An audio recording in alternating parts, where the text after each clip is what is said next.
Assalamualaikum warahmatullahi wabarakatuh. Perkenalkan, nama saya Muhammad Farus Sabidin.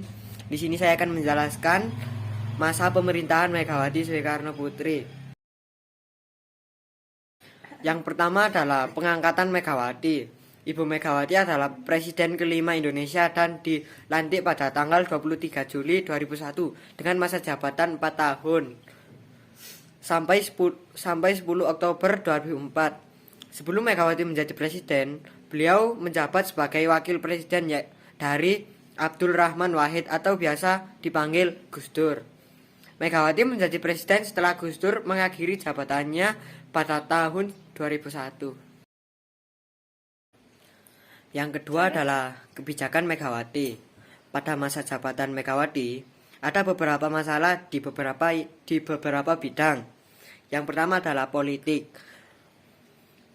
Megawati Soekarno Putri berusaha membangun tatanan politik baru dengan memperlakukan UUD 1945. Tatanan baru ada beberapa, yaitu yang pertama sistem politik baru, sistem pemilu baru, dan pemilihan presiden dan wakil presiden secara langsung. Berikutnya ada di bidang ekonomi. Salah satu kebijakan ekonomi pada masa pemerintahan Megawati adalah melakukan langkah stabilitas fiskal, memulihkan fungsi intermedia perbankan, dan memperbaiki ekonomi secara makro. Selain itu, Megawati juga menerapkan kebijakan moneter yang dipraktekkan oleh bank yang ada di Indonesia untuk mengurangi inflasi yang terjadi pada saat itu. Kemudian pada tahun 2003 Megawati memutuskan hubungan kerjasama dengan IMF atau International Monetary Fund. Yang berikutnya ada di bidang sosial. Pada masa pemerintahannya, Megawati masih menghadapi masa kemiskinan di Indonesia, sehingga beliau mengeluarkan kebijakan baru, yaitu Komite Penanggulangan Kemiskinan atau KPK. Kemudian dicetuskanlah beras bagi orang miskin atau raskin seharga Rp1.000 per kilonya.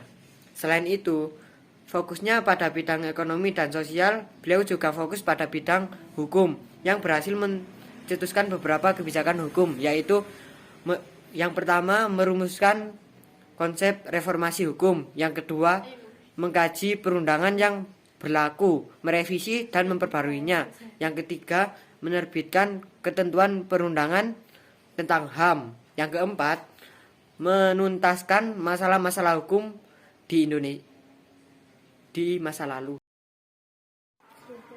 Nah, yang ketiga adalah peristiwa penting, terutama salah satunya adalah bom Bali pada tahun 2002 dan 2 bom meledak di Sari Club di Kuba dan di Konsultan AS Denpasar.